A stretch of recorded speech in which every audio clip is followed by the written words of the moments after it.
always trusted my wife, but one day I asked a business partner for a ride. And the truth shocked me. The car smelled like leather and old coffee. My phone buzzed once in my pocket. Then again, I ignored it. The traffic light ahead stayed red longer than it should have.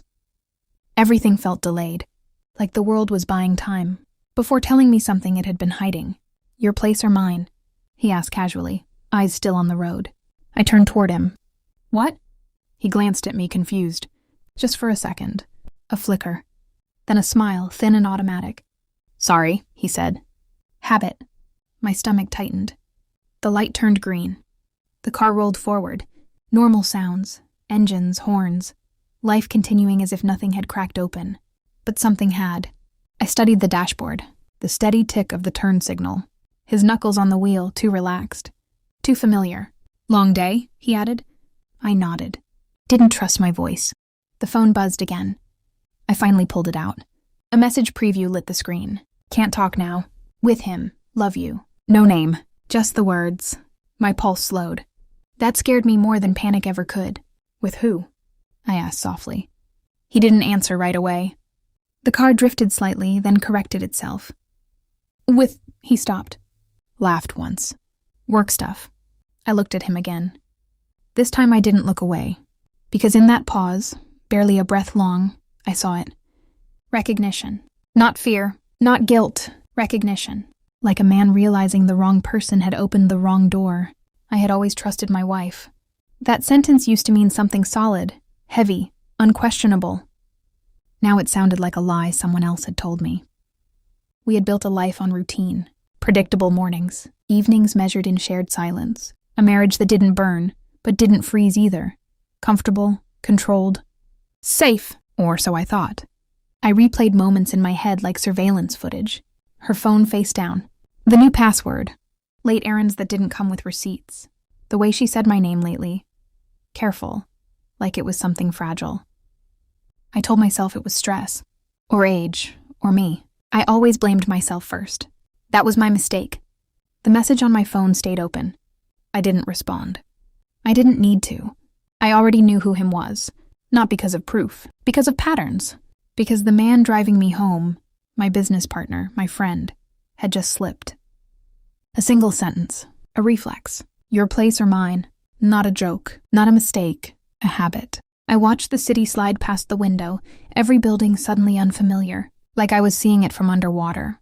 "How long?" I asked. He stiffened. "What?" I turned fully toward him now. No anger, no accusation. Just curiosity. "How long have you been lying to me?" The car slowed. He didn't answer. Silence pressed in, thick and deliberate. That silence told me everything. I leaned back, exhaled. Interesting, I thought. So this is how trust dies. Not screaming, not tears, just a quiet realization that the people closest to you have been sharing a language you were never meant to hear. I didn't confront my wife.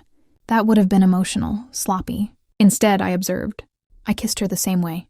Asked about her day, let her talk. Let her think the mask was still working. At night, I lay beside her, listening to her breathing change when she thought I was asleep. I learned its rhythm. I learned when she checked her phone. I learned when she smiled at messages she never shared. I checked phone records, not illegally, methodically. Patterns don't need hacking, they need patience. Numbers repeated. Times aligned. I compared calendars, business trips that overlapped, meetings that didn't exist, gaps explained away with laughter. I smiled back. Inside, something sharpened. I followed once, just once. I watched them through glass. A cafe. Neutral ground. The kind of place people choose when they think secrecy makes them intelligent. They didn't touch much. Professionals.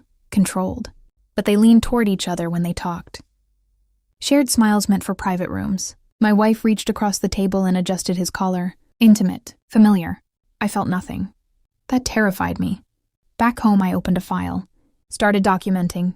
Dates, times, locations. Not for revenge. For clarity. I needed the truth to be undeniable. Not just to me. To them. The days passed. I played my role. Husband, partner, friend. Inside, I planned. Every lie they told became a tool. Every secret, leverage. They thought they were managing me. They had no idea I was already gone. The confirmation arrived on a Tuesday. Email. Attachments. Photos, messages, a timeline so precise it felt surgical. I sat at my desk and reviewed it all once. No shaking, no disbelief, just alignment. That night, I set the table carefully.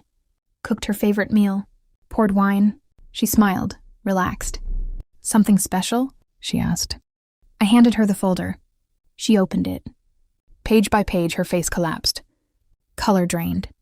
Hands trembled. She looked up at me, mouth open. "How?" "I know," I said. 2 words. "Enough to end everything," she cried. Spoke fast. Excuses layered over apologies. Love twisted into desperation. I watched.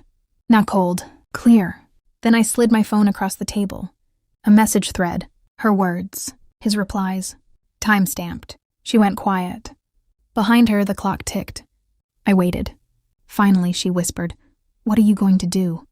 I stood. "I already did," I said. The next morning, I called him into my office. He walked in confident, smiling. That smile faded when he saw the folder on the desk. I didn't raise my voice. I didn't accuse. I explained. I showed him the clauses in our partnership agreement. The morality clause he'd forgotten. The exit strategy he'd never read. His hands shook. This is personal," he said. "No," I replied. "This is business." I slid the final document forward. His signature line waited. He stared at it. Then at me. "You planned this," he whispered. I nodded. "You underestimated me," I said. He signed. When he left, he didn't look back. Neither did I. The house feels larger now, quieter. She moved out within a week. Took what she thought she deserved. I let her.